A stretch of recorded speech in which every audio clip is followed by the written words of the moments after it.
go ahead and get started. And basically, if there's any questions, you can kind of go off of mute. I'm going to put everybody on mute, and you can just go off of mute if you have a question. This is being recorded, so just be aware that we're going to be talking about Ambetter health plans as a whole for 2026. So some of the benefits and things that we're going to discuss, you may or may not have, because we're not going to be going into what your specific benefits are as far as like copays or deductibles or things along those lines. So if you do have specific plan benefit questions, feel free to reach out to our team, our Mirror Care team. You can just call us at our phone number, and I'll give that information a little bit later as well, but 904-654-5450, or shoot us an email, and we're happy to help you. So we're going to be talking about Ambetter. So everyone that's on this webinar or that's viewing this webinar should be someone that currently has an Ambetter health plan. And we're going to talk about how to get the most out of your Ambetter health plan today. So my name is Kate Spilsbury. I'm most likely the insurance agent that enrolled you in this plan. I own and operate Mirror Benefits, the insurance agency. And basically, the reason I decided to do this is because in January is a really busy time of the year. As most of you probably know, the marketplace open enrollment ends on January 15th for this year. Next year, it's actually set to end December 15th of 2026. So meaning that if all those people that wait till after December 15th, unless things change with the government and how they want to run things, you will be kind of out of luck for January coverage if you don't get things situated by December 15th this coming up year. So, no last minute procrastinating. So it'll be very important that you get back the information to us that we request later in the year, because the reality is we only have 45 days. Nationally, we only have 45 days to enroll every single person that needs marketplace coverage. And next year, it's set that there's not going to be any auto renewals unless things change as well. So meaning if you do not get things in place by December 15th, then you will lose coverage. And waiting till the last date, as many of you know, it's just really not an option because we're just so slammed. We need to make sure we get things taken care of early as possible. So I just definitely want to let you know about that deadline, those changes that are coming out, unless the government changes things for 2027 enrollment period. Now, the reason I decided to do this is besides the enrollment period ending January 15th this year, we always get a lot of questions about health insurance, and people don't understand how it works, and it's very confusing, right? Especially if you've been on group benefits or on a limited benefit option. Just understanding how everything operates and how to look at statements and how to avoid the common pitfalls and problems, and just really knowing where to go for help. Because the reality is no one wants to spend time on the phone with their insurance company.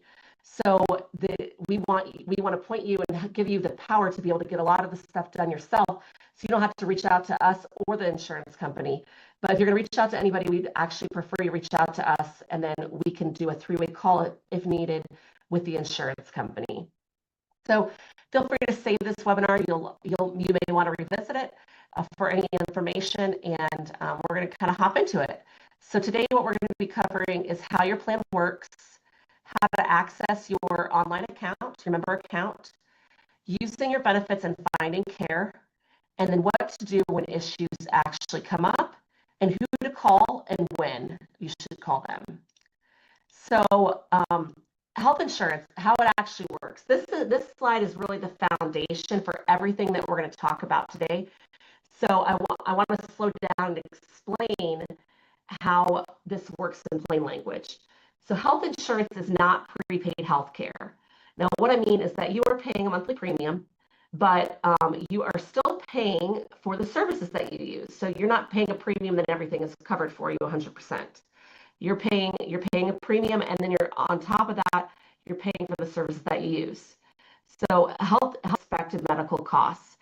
So with the ACA, with marketplace plans, many people focus on the monthly premium, especially if their premium is very low or even a $0 premium because they have a subsidy.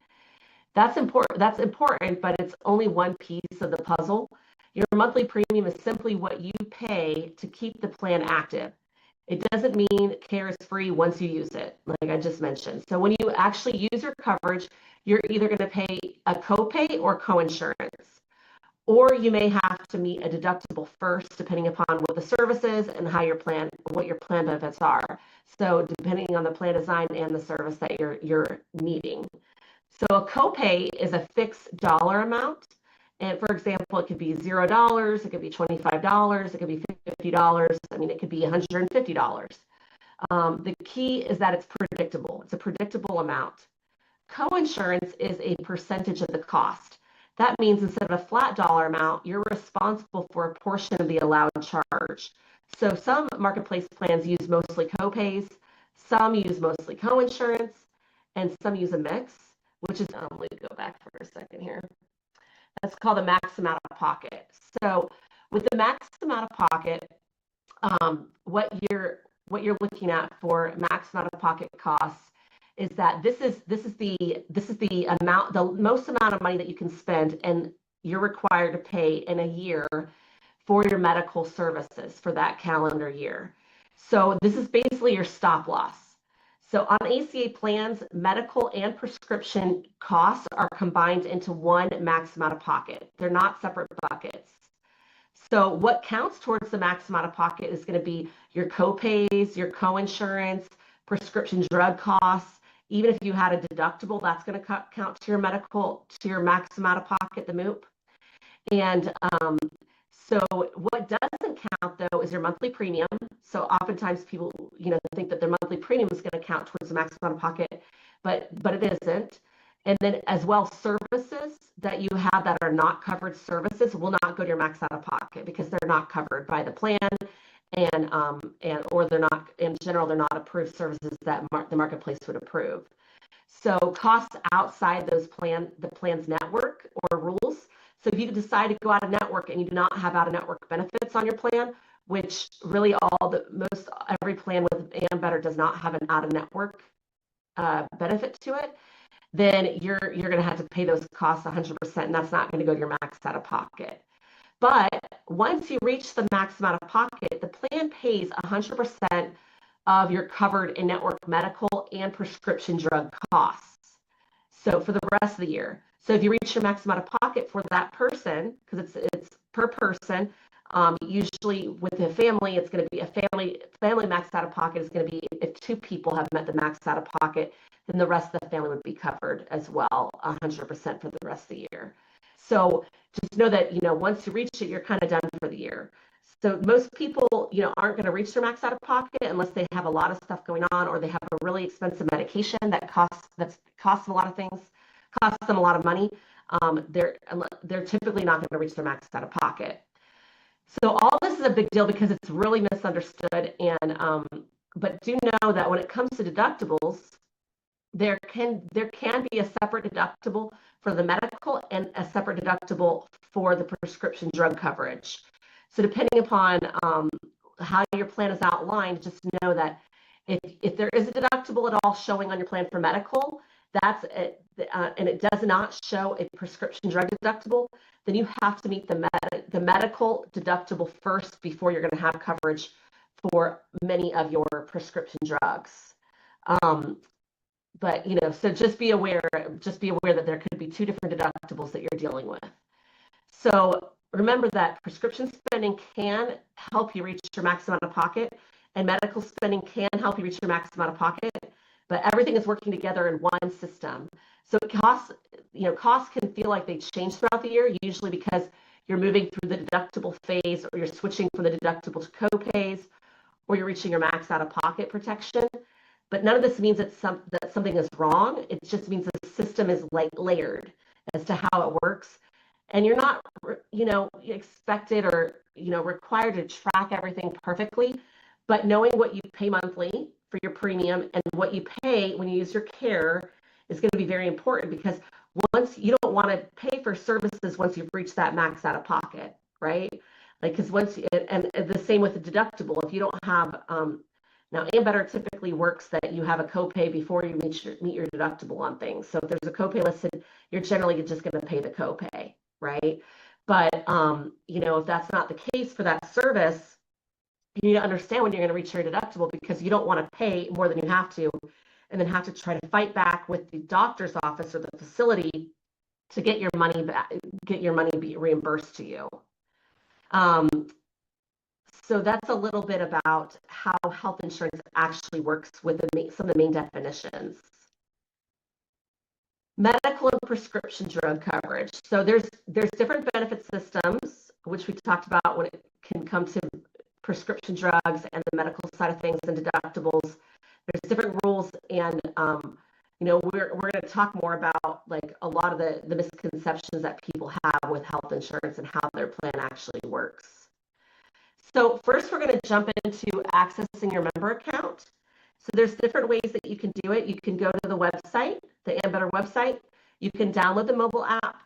And we're going to talk about how to create the account, how to reset your password, and some of the things that you can do inside of it. So to access your member account, you can go ahead and if you have it handy on your computer and you want to go ahead and scan one of the QR codes, either for Google or for Apple, you can download that to your phone. Now, I personally have Ambetter, and so I recommend downloading it to your phone, and then and it's the easiest way for me to do things. But you can also access it just by going to a computer. And this is the website is my.ambetterhealth.com. Okay. And when you access the account,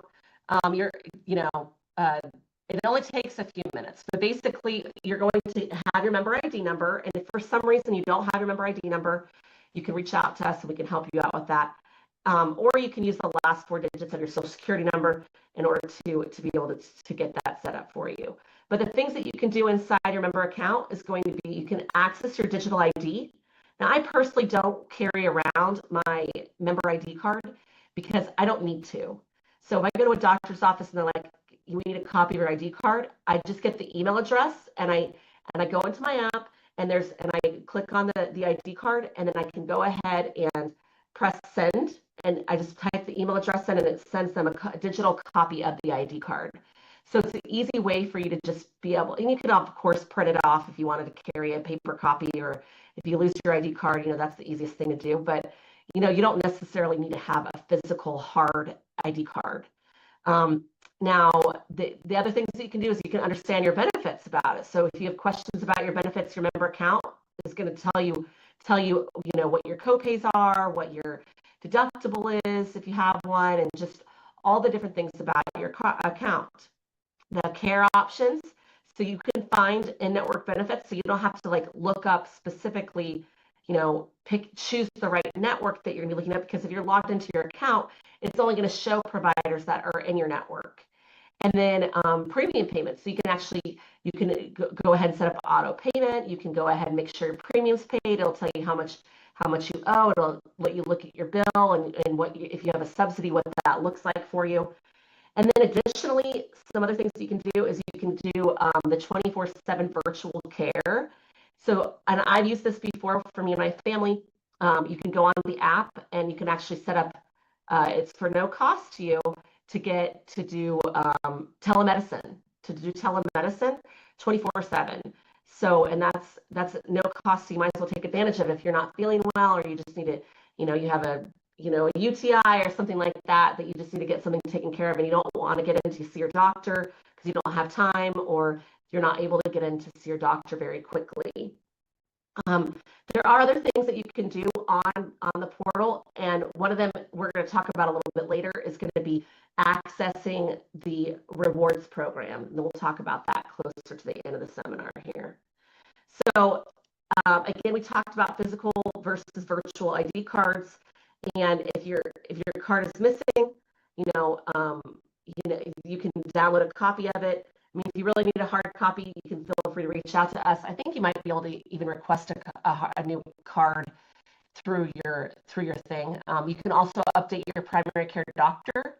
That's going to be something very important, because you want to check. I would recommend checking before you go see the doctor at least a couple days. I'd say 72 hours in advance. Business hours in advance, that your primary care doctor is listed accurately, because I've had personally times where for some reason, I don't know why, but it's changed my primary care doctor even, randomly to somebody else. And in order for me to be able to go see my doctor, I have to update it. And it does happen in real time. Like it show in the system when you do it same day, but the doctor doesn't receive that notification typically for at least 24 to 48 hours. So if you need to see your primary care doctor and have that updated, you just want to make sure that you're checking that before you go out to the doctor. So you're not having issues with them being like, well, we're not your primary care doctor, we can't see you, and turning you away. Now we're going to talk about where to find the provider directory in the formula here in a second. So this is what the cards look like for you. And so again, you can log in and your member portal, you can request a replacement, or you can contact us. So this is what your copay will look like, and it does give you an idea of what your cost shares are and everything like that too. Yeah, so it has the contact information for claims and for member services and everything too. And I will just tell you that just from personal experience, when I've called member services, it takes some prompts, like to be able to get through I don't like their IVR system. It's really not very friendly, as I've called as a member. And so you kind of have to like press the 0 and request representative in order to be able to get to it, because as I press the prompts, it just doesn't do anything for me. So I have to you have to kind of fiddle with it to be able to get it to move over to actually talking to a person. But whenever it does, I always have somebody pick up almost within like a minute. It's very quick that I get to talk to someone, which is nice. So here are the links for the QR code, and then also for the formulary. So I'm going to teach you how to look up doctors right now on the formulary and on the provider directory, and then also how to look at prescriptions on the formulary so you understand how to do that. So let me just go ahead. I'm just going to take this link right here, make my life a little bit easier. And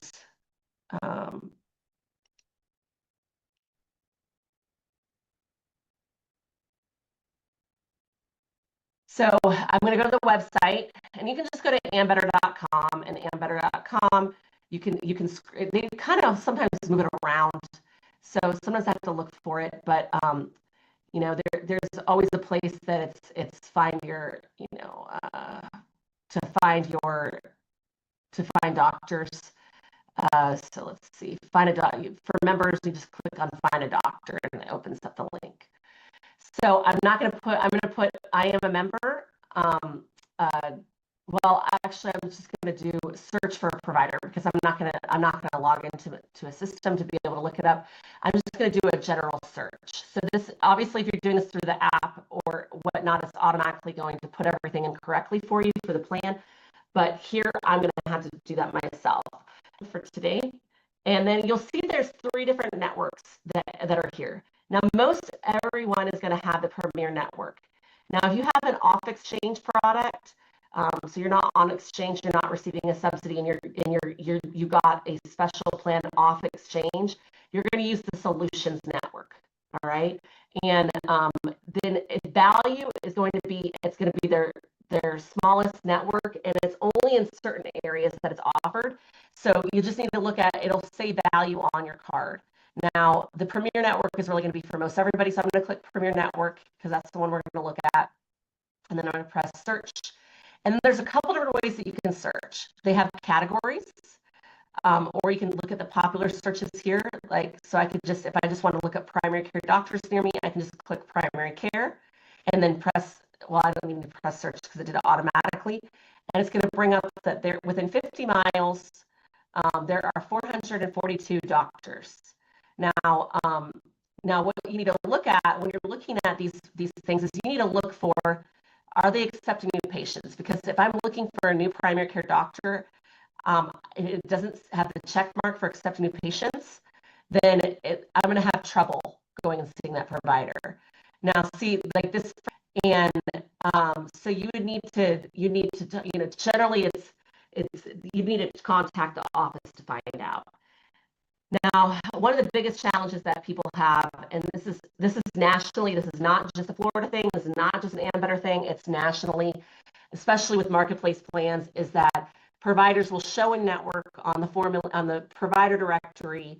They'll say they're even taking new patients, and they're either not taking new patients or they aren't in network.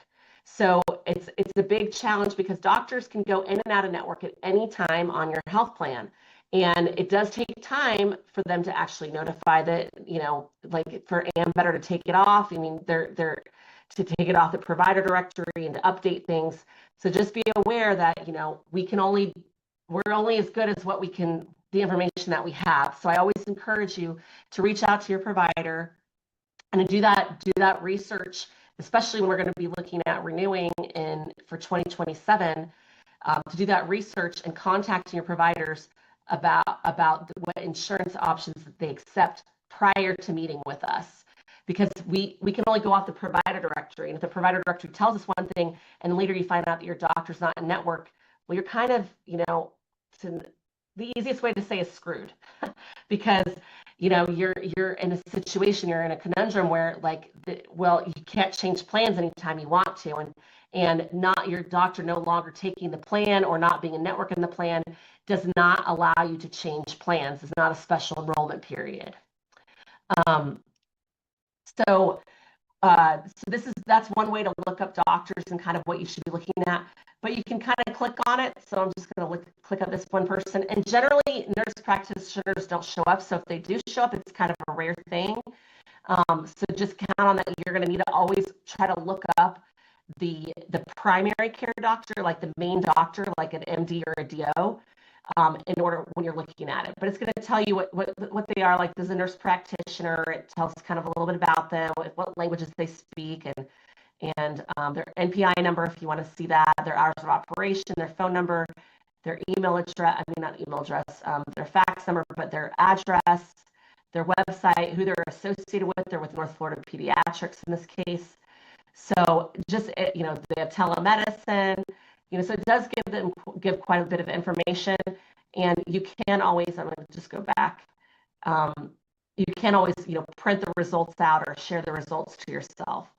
So another way to look at things is that I'm going to type in actually a name. I'm going to type in the word Smith, the name Smith, and to see what pops up.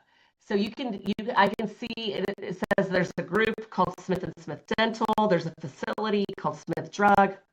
Excuse me. It'll even have look.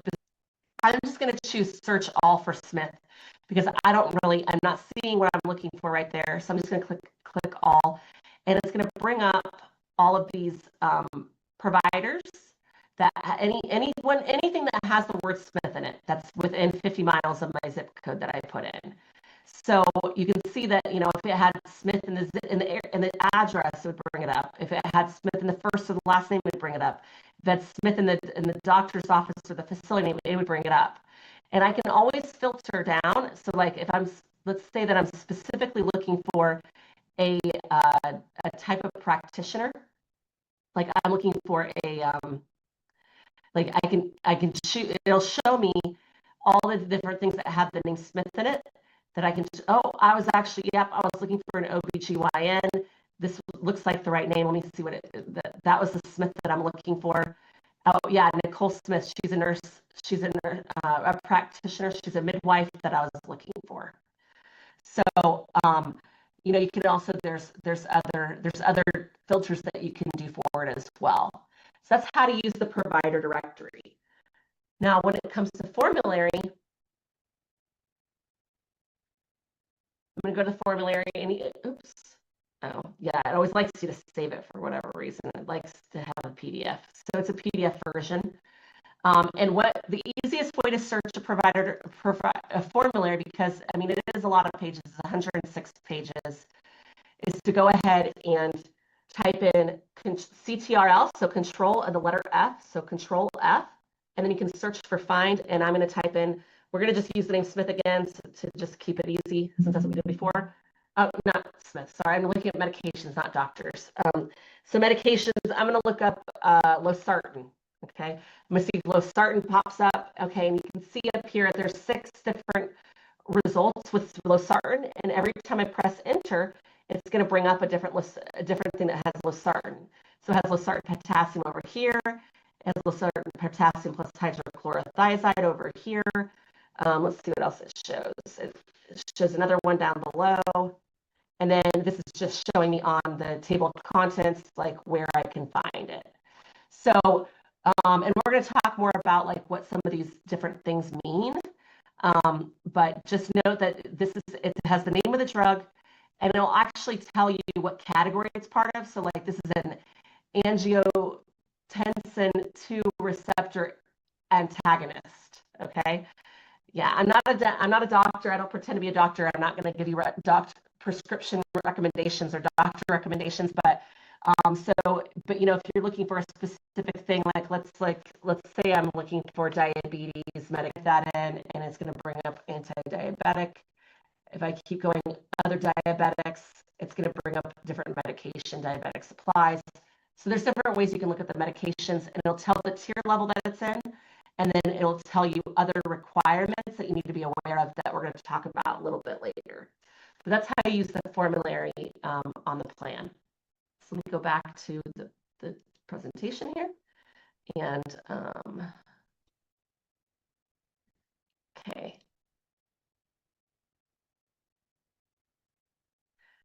So we talked about provider search tools.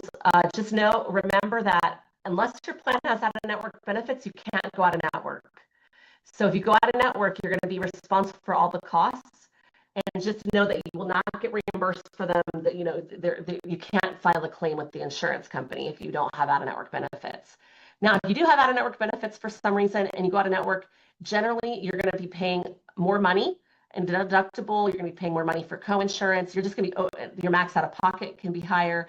Overall, you're going to be spending a lot more money. So even if you had a plan with out-of-network benefits, we do not recommend going out-of-network. And additionally, if you have out-of-network benefits and you decide to go to a provider that is out-of-network and they refuse to file claims as out-of-network, the way that would work is you would have to pay up front for that visit with the provider. Then you would go ahead and get a copy of the bill, submit a file, you'd file your own claim, and then the insurance carrier would reimburse you based on what your health plan benefits are, whatever's owed. Because just remember that doctors, they do not have to, even though it's out of network and your plan has out of network benefits, does not mean they have to accept it or that they will accept your plan, even if it's out of network. So everyone has emergency room coverage nationally.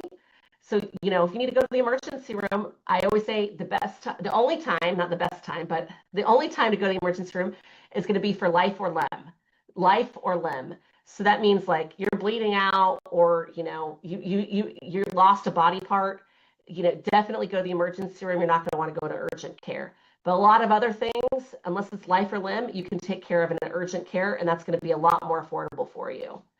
And just remember that network can change at any point in time, just like we talked about earlier.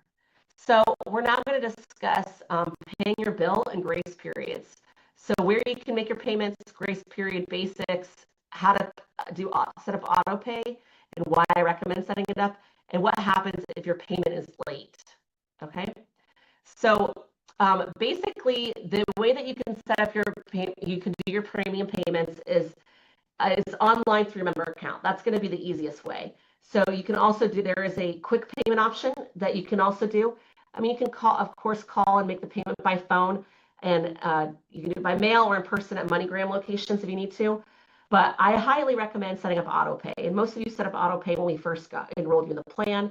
And but just make sure you keep an eye on it that they're actually deducting the money from you, because you don't want to get into the grace period portion, because that can really cause some problems for you. So auto pay is just going to help make it less stressful for you, and then you can still manage everything through your online account. So what happens is if you don't, well, we'll talk about. Sorry, I'm skipping ahead here. So you can also choose paperless billing. You can get bills in the mail, but just remember that takes time for it to get to you, and the reality is that most of you don't even open up your mail anyway. I know that I struggle with opening up my mail, and so unless you're really good at looking at paper bills and who knows what could happen with the mail system, the postal mail system, and if you miss a bill, then you get behind, and you could lose your coverage. So of course you can pay by phone through their IVR system as well. So let's talk about grace periods. So if you are receiving an advanced premium tax credit, that's also called a subsidy. So if you're getting a subsidy, you have a 3-month grace period, but I highly don't recommend even using a month of grace period, because I find this has happened very often for people that if they don't pay on time for their bill, then they're most likely going to lose their insurance, and they are going to have a headache if we can even, and we most likely, almost 100% of the time, cannot get it reinstated. So once people get behind by 1 month, it's almost impossible for them to catch up, because they're always behind, and it's just they're struggling to make it, to be able to afford the premiums when they're lumping 2 and 3 months together. Just realize that after if you haven't paid by the end of that first month that that it's due, then your payments, your claims can be pended, because they don't know if you're going to pay your premium, if you're going to have the insurance, and that means that you'd have to pay all those claims yourself. If you don't get a subsidy, your grace period is 60 days, but your account is suspended after 30 days. So just know that, I always just use a rule of thumb. You've got 30 days to get your payment in after your payment is due.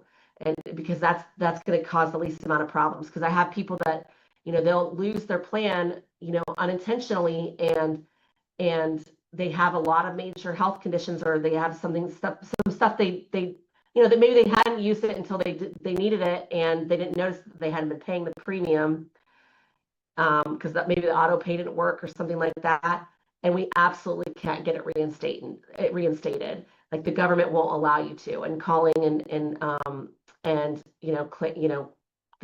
it's just not allowed. They just won't let it be reinstated. So you just don't want to get in that situation. So this section is actually pretty important, because this is where a lot of confusion comes into play, and people have a lot of stress from this section. So what I want you to focus on is all these 3 ideas here: that an EOB, which is an explanation of benefits, is not a bill. Also, that claims take time to process, and amounts can look wrong at first before everything settles. So an EOB, like explanation of benefits, it's just a statement from your insurance company explaining how a claim was processed. It's really informational, it's for your review, and it's not a request for payment. So a lot of people, they get their EOB and they're like, oh my gosh, like, why am I being charged $1,000? My copay is only $50, and so they get confused about that. So it's just informational, it's for your review, and it's not a request for payment. That's the most important thing to remember. Claims don't happen instantly. They move through several steps, like from the provider to the plan, sometimes back to the provider, and that means numbers can change along the way. So that's why you might see something that looks alarming at first, but later resolves once everything is processed correctly. So the key takeaway on this slide is, don't react too fast. Review first, and then ask questions second. So, you're going to pay last. So even if you might not even owe a payment, right? Because if you pay the copay and that's all you owed, you might not even have a payment. So just remember that. Don't be quick to jump to pay it. And when you're at the doctor's office, if they're requesting something that's not your assigned copay, then you need to have them go ahead and bill the insurance company first and have it go through that process, because you don't want to try to have to get the money back from the insurance company. So talking a little bit more here, I'm just going to go ahead and get all this stuff for this slide out of here. So this shows the technical side of claims, things like where claims are sent and how long providers have to submit them. I don't expect you to memorize any of this stuff. This is where, there are formal processes and timelines put in place by the insurance company. And so most of the time, the providers are going to submit the claims for you.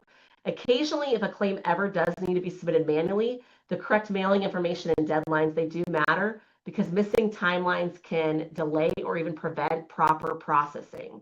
So from a member perspective, what's most important is to understand is this: claims aren't going to process overnight. Delays don't automatically mean something is wrong. And if you ever receive something that doesn't make sense or feels out of sequence, that's a good moment to pause and call us so we can help you interpret what you're seeing and, and what you might actually owe. So just one of the things that you need to understand as well is that healthcare billing is really complex and automated, and mistakes happen a lot. So when your doctor sometimes can do things incorrectly, like they put in things incorrectly. I'm going to go over what some of those things look like as to why people might get denied. But overall, one of the main reasons that you need to be looking at your explanation of benefits is because it helps protect you and it helps protect the system overall. Because billing errors hurt all of us as consumers because they drive up costs, premiums, and they strain our medical system. And a lot of times there can be fraud. Now, I don't know if you follow me on Facebook or not. If you don't, feel free to do so because I'm always sharing information that's very important. And I shared, I think on Friday or Thursday, about a large provider practice that is very well known in the area that I live in that basically charged for services that they basically committed fraud, right? And so the Justice Department came down to them and said, you owe millions of dollars back to us for the fraud that you committed. And so just know that fraud happens. And if we're not actively, we have to be an advocate against fraud because it's hurting us when fraud is taking place. We're not only paying for services that we shouldn't be paying for, but then it's going to cause us to have to pay. And you all have seen firsthand how much rates have gone up and how much the services have gone up. And a lot of that is due to the fraud that's happening. So what you need to do when you're looking at your evidence, your explanation of benefits, is you're not auditing the medical records per se. You're just asking a couple questions to yourself. Like, does the data service look right here? Does the provider name make sense? Does what they put here match the care I actually received? And if something doesn't look right, the goal is not to panic, right? And be like, they're committing fraud, they're doing fraud. And but it's also not to pay immediately. The goal is to pause and call us and let's like look at it and see what the next steps are to take place to make sure that things are done properly so we can help fight fraud and help make sure that you're not overpaying for things that you shouldn't be paying for. So what to do if a claim is denied? A denied claim does not automatically mean something isn't covered. Many of the denials are going to be administrative denials, meaning that they're missing information, like there could be coding issues. The coding issue is the biggest thing because coding is extremely complex, and that they're oftentimes for the doctor to get a good medical coder is very difficult and for their office, and there's a lot of turnover in that role. So a lot of times, that's one of the biggest problems is that the doctor's office didn't code things properly, and so it didn't charge you properly. We see this a lot with preventative services because preventative services are covered 100% so long as it's considered preventative. But if they code that as something different and not preventative, then you're going to have a charge to it. Missing documentation. So, there's times that the insurance company is requiring specific documentation about that visit and about, what your conditions are and stuff. And if the doctor doesn't provide what's needed, then it's not going to be approved. It's not going to be, it's not going to be approved, and that's why it's going to be denied. And then another big one is going to be prior authorization. Now, we see this a lot with prescription drugs, but it can also happen on the medical side of things, where people, where a prior authorization is required.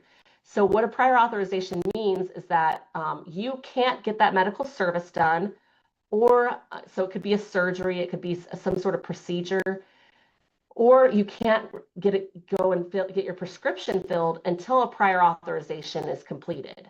Now, when you go to, like, let's just say you need to go to get a prescription filled and you go to the pharmacy, you're like, oh, I'm here to pick up my prescription. And they're like, oh, well, actually, we're waiting on the prior authorization. And you say, you know what? No, I really need this medication. It's like, I really need it right now.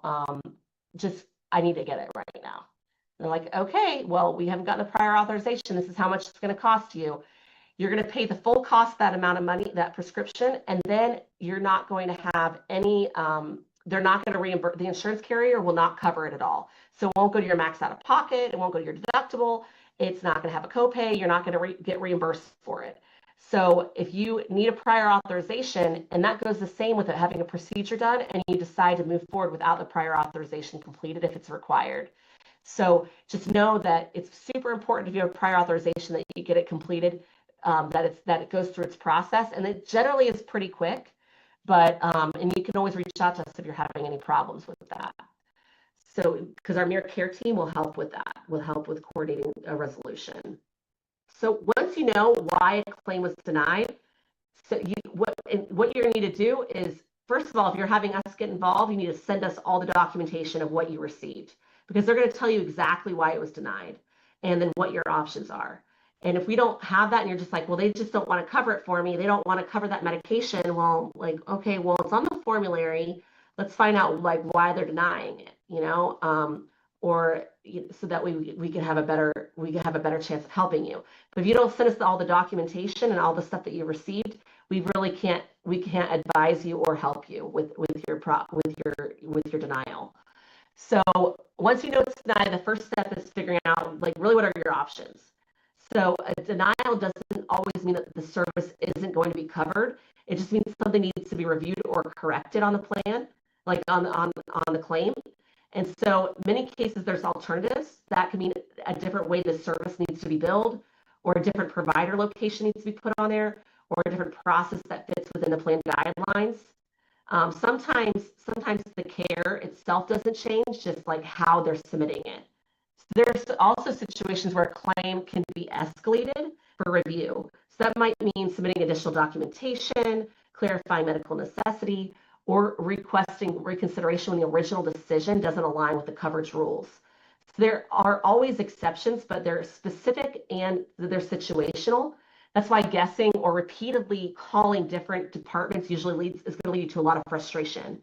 This is the point really where it makes sense to get involved, our team, our Mere Care team, because we help you determine whether an alternative makes sense, or whether an escalation is appropriate, or the denial is based on based on plan rules. So it's a final decision on that, or if we need to work on an appeal.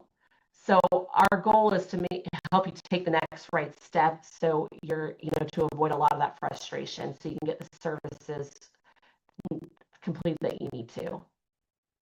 So this talks a little bit more about like the review and dispute process and how to do that with Ambetter.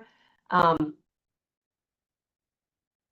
on, I'm just gonna let me get all this stuff on here. Got it. Okay. So when a claim is reviewed or disputed, specific information is required. They're going to require things like the member and the provider details, the dates of service that it happened, the claim numbers, and supporting documentation.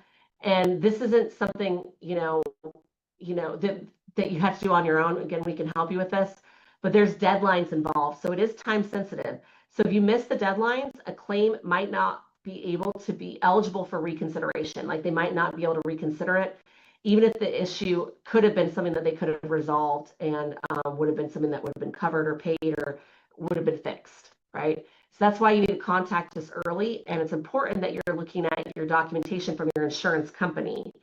So we help you make sense of a dispute, make sense, and what information that you need and how to approach the process, so that the Ambetter can make the final determination for you. So we talked about looking up formularies. We talked a little bit about deductibles, and we're going to talk about tiers, and then and some of the other exceptions things. So this is an example here of what the formulary looks like. So you'll see, you'll see that there are, this is a medication. I'm not going to even attempt, I don't know why we chose this one, but I'm not going to attempt to try to say this medication. It's probably just one of the ones at the very beginning. And there's different tier levels. So Ambetter has 6 tier level, 1, 2, 3, 4, 5, 6, so yeah, 6 tier levels. And so they have tier 0, tier 1A, tier 1B, tier 2, tier 3, and tier 4. Okay. So you'll have to look at your specific benefits summary to determine how much your copay or coinsurance is going to be based on the tier level. And we're not going over that, but if you do have questions, we're happy to help you know how to identify that or what yours might be. So you can just give us you can reach out to us by email or contact, giving us a call or whatnot. But so this medication here this is the name of the medication. It's a tier 4 medication, so it's going to be a specialty drug. It's going to be the most expensive option.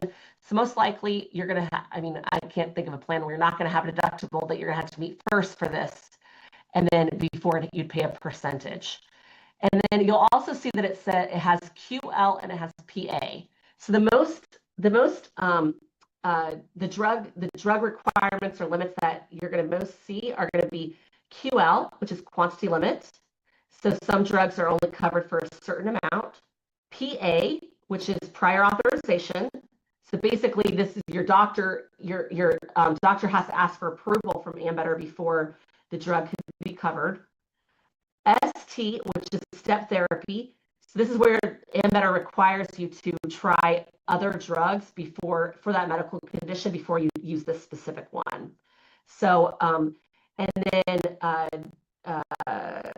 ST, and then there's another one. So QL, PA, and step therapy. Yeah. So those are the main ones that you're gonna come across. Now you can appeal. When it comes to the formulary, if for some reason your medication is not on the formulary, you can try to do a formulary exception. Or if they're requiring step therapy, but you've already tried those other medications that they're requesting, your doctor can request an exception as well. So these exceptions all are going to be based on medical documentation and how good your doctor is at doing the medical documentation for you. Kim, I saw that you went off mute. Did you have a question? Okay. I just put you back on mute then. So basically just be aware that, it's going to be based on your doctor and their ability to prove medically that you need an exception made.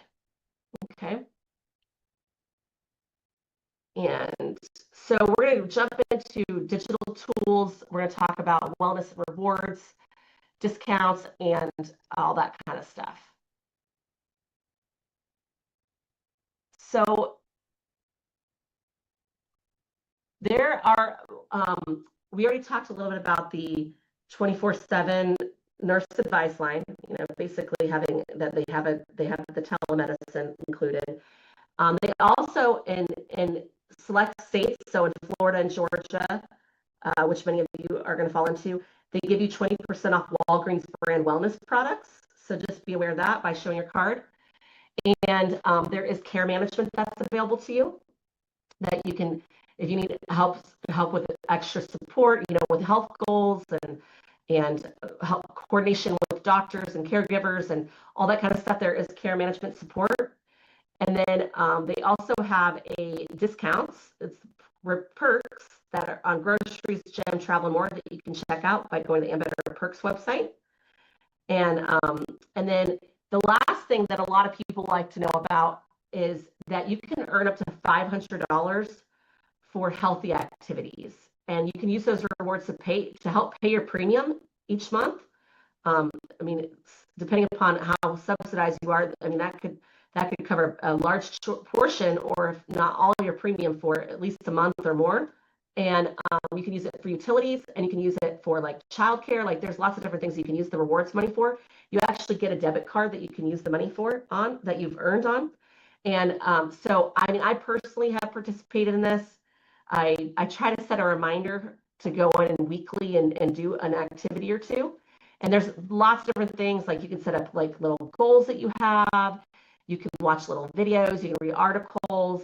There's lots of different activities. I think that you can like track how much exercise you're getting, and all those things add dollars to your account. Now it is a maximum of $500, but that's a great benefit that everybody should definitely take advantage of. There's no reason not to.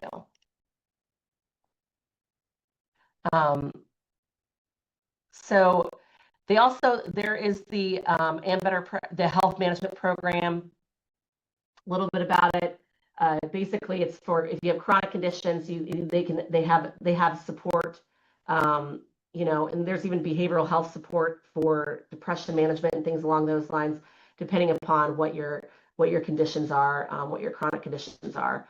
So they do have some support for that if that interests you or that applies to you. And then they also have pregnancy support programs if you're planning on having a baby, preparing for the baby, and even post baby time. So these are some of the things that you would want to call our team for, Mere Care. So if you need help with claims, obviously we talked about that a lot. You can reach out to us. If you're having prescription drug issues, please reach out to us, because the reality is that you don't have to use your health plan for your prescription drugs. So if you happen to get on a medication that's not covered by your health plan, or we can look up your medications, or even if they are covered through your plan but it's really expensive, reach out to us, because we have a database that we can pull up really any medication, and it's going to tell you all the grants, patient assistance programs, discount cards, even if there's medications available in Canada that might be more affordable for you. And we can give you all the information about that. And that's one way to really save a lot of money. Like, for example, like my son, he takes a medication that he gets through a grant. So we actually don't even pay for the medication, but the medication is very expensive, and the medication actually goes to his max amount of pocket. So he reaches his max out of pocket in like the second month. So we're basically don't have to pay for his medical expenses because he's able to get this grant. So you don't have to use your health plan for everything. Like if you can get it more affordable a different way, and that's the way you want to do it, that's completely fine. Just realize that obviously not every situation is going to apply to your max out of pocket, obviously, if it's not a covered service or whatnot. So benefit questions. If you have questions about your plan, you reach out to us, or your care team can help with that. If something just feels off about your plan or you're having problems, reach out to us. And then we really encourage you to reach out to us before calling the insurance company. We can always do a 3-way call with your insurance company, because remember, our Mere Care team, they are not licensed insurance agents, so they can't help with this next set of stuff. So the Mere Care team, you need to talk with a sales agent regarding enrollment changes, comparing plans, or even seeing if you have the eligibility to change plans throughout the year. So that's a little bit about who to call and when. If you're unhappy with your plan, please contact us first. We represent really most all carriers, and even if there aren't options right now, there might be options later, and we can follow up with you when that might take place. And if you just ignore the problems, it's only going to get worse, and you're going to become frustrated, right? And so usually when I find people that they're like, my plan sucks, it's horrible, it doesn't work for me, it's usually because they're not doing something right. So or they're trying to do something that they can't do with that plan. And so that's why it's really important. Just give us a call so we can help alleviate a lot of that stress. And just know that, unless we're the ones that enroll you in the plan and you stay actively with us as the agent of record, we cannot support and help you, because we only get paid if we're actively the agent of record. And so if you move to a different insurance agent that is not with Mere, then we unfortunately will not be able to help you anymore, and we won't be able to take you back as a client down the road in the future when you decide that, you wish that we were still assisting you. So noise, scams, and misinformation. This is a huge thing for you all to understand because this is happening a lot with marketplace coverage. There is a lot of scams, there's a lot of misinformation, there's a lot of noise, and there's a lot of fraud happening. So it is important to notice when you're getting notifications from the marketplace, from healthcare.gov about your plan. Look at what it says, because there's definitely things happening where agents, bad agents, and there's not that many of them, but there's enough of them that it's bad, right? That where they're going in and they're changing people's plans. I don't even know how they're doing it, honestly. They're changing the agent of record, and sometimes they're changing the plans. It's gotten a lot better, but it's still a problem. Without the client knowing about it. And oftentimes the reason this happens is because you have filled out a form online. Now you go and you do these little surveys, or you like, oh, that looks really good, I want to learn about that, and you fill out a form online, and you don't realize, because you're not reading the fine print on it, that they're actually giving you access. You're giving them access to go, and consent. You're giving them written consent to change your plan and whenever I see someone that their plan has changed, it is not to a better plan. It's definitely an inferior plan that sometimes with a different insurance company, crazy high deductibles, like it's not the same plan at all. And that creates major care access issues for you. And fighting it, the fraud takes months, and it causes a whole nightmare for your health care. So it's really important. Do not fill out online forms. Just don't do it. And if someone calls you on the phone, or you get the text message, I get at least 5 text messages a day from people wanting to sell me health insurance. All right. So, oh, it's still open enrollment. Okay, it's not open enrollment anymore. Or we can still get you this. There's no deductible. This is amazing insurance. You can go to any doctor you want to. They're always trying to, or you'll see the ads on Facebook where it's like, hey, we can get you $1,000 back every month that you can use for anything. It's all lies. It's all lies. So just be very careful about what you're seeing, and don't fill out forms. Never confirm who you are. If a scammer calls you, or someone calls you and you actually answer the phone, which I encourage you, unless it's us calling, please don't answer your phone, or it's someone that you know that's saved in your phone. And if you haven't saved our phone numbers into your phone, please reach out to us so we can make sure that that you have all our phone numbers on there. But if it's a scammer and they say, oh, is this Kate Spilsbury? And I say yes, then they can use that you saying yes, and that's how they're doing a lot of this stuff. So it's whenever I answer the phone, it might be really rude, but I don't respond. I don't confirm. I don't go, I don't go, yes. I always say things like, what do you want? How can I help you? And that's only if I answer the phone, which I don't do very often, because you don't want to have it be where you're confirming anything with them, like that they can use that in context. So some other ways that we can support you is life insurance.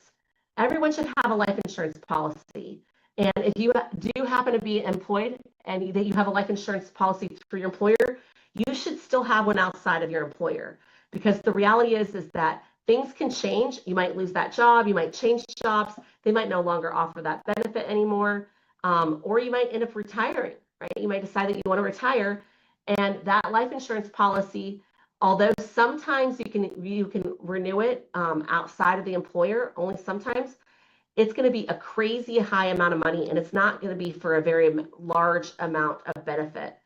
So because the reality is that as you get older, the insurance is going to become more expensive, and depending upon how your health is, you might not be eligible to qualify for a life insurance plan. Now, we offer term life insurance, whole life insurance policies, final expense policies.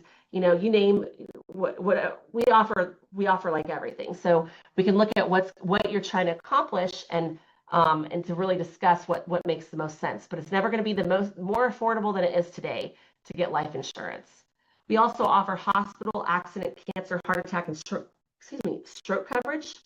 Now, a lot of you have a plan that you've gotten through me because I talk about this plan with pretty much everybody, the plan enhancer.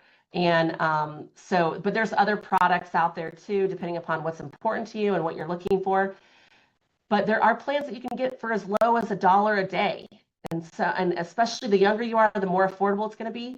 And we want to get you covered because the reality is that even if you could pay your max out of pocket, and let's just say your max out of pocket's high, it's like $10,000.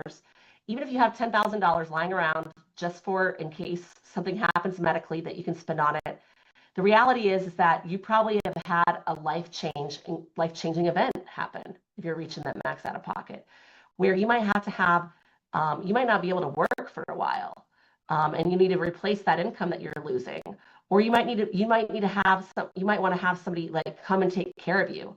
I know that when I had a slip and fall injury a couple of years ago, when I had an infant that was 6 months old, I had to fly out my father-in-law from out west, and he came and lived with us for like 2 months because I couldn't walk or drive. I couldn't even hold my baby, and having a plan like this would have made all the difference. And our plan, unfortunately, my husband, I maybe told this story to some of y'all before, but he didn't realize what it was. I learned not to have him pay these things. So, because he didn't realize what it was, and he terminated the plans that we had, and I didn't know it, and so I would have made, probably like $100,000 off the policies that we had, and I didn't make anything. I didn't get a penny, and I could have really used that money when things went wrong for me, because who knew that was going to happen? Nobody knows when something's going to happen to them. And so being able to have that extra money that you can help pay for your mortgage or your rent, or to help pay for someone to come help take care of you, or or like to have someone like home health care, like a specific agency that's private duty care to come in and do things for you, like whatever it might be, so you're not worrying about like, how am I going to pay my monthly premium for my health insurance, let alone all these medical bills and all the things on top of it that all the other additional expenses, for transportation, if I need to go get treatments in another city or something like that and stay overnight in a hotel. So it's very important to plan early, and I highly recommend everybody have one of these plans. I'll tell you that I have every single one of these plans, and I actually have multiple policies, that just because I feel like if you have the policies, probably nothing's going to happen. But if you don't have the policies, that's when everything happens, right?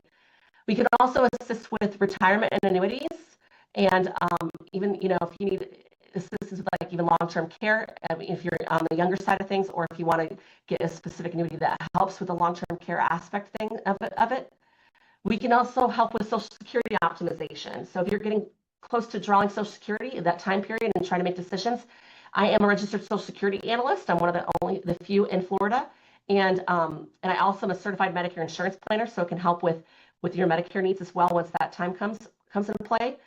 But we can do an analysis to help you really understand like what are your drawing options, because Social Security, they can't advise on anything like that.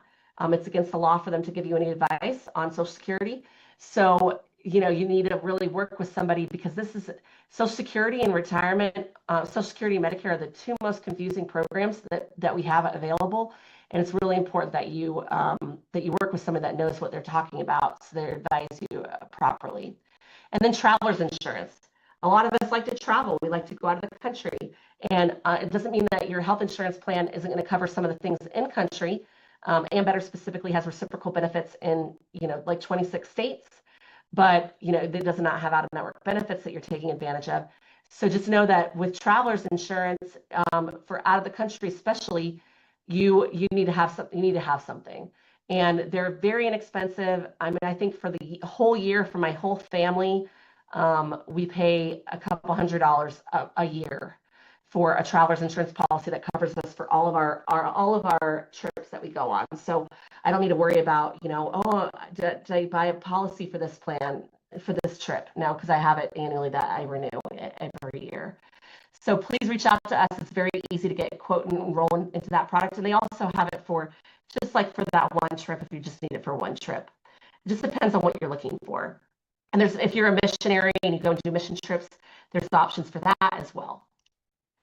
So the key takeaways is make sure that you're using your benefits and that you're saving important documents, that you feel free to ask questions because we're here all year long for you. And I just want to thank you for being the best part of MIR and for being working with us. And we want to be here for you to simplify your health coverage so that you can actually use it and stay healthy. So if you have any questions, I'm going to go ahead and open up this time for any questions that you might have. You can just take yourself off mute if you have any questions.